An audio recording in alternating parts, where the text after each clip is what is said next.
Hello மக்களே, நான் தான் உங்கள் அனஸ். மசக்கையாக இருந்தால் தான் மாங்காய் சாப்பிடணுமா? எனக்கு மாங்காய் ரொம்ப பிடிக்கும். உங்களுக்கு பிடிச்சதா மறக்காமல் கமெண்ட் பண்ணுங்கள்.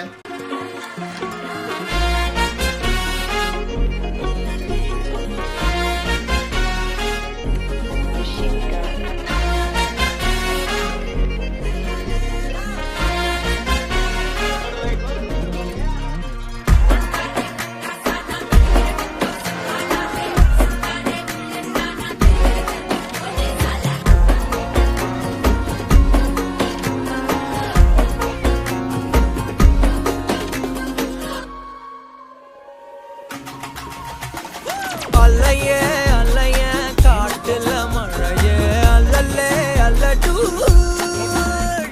செதற பதற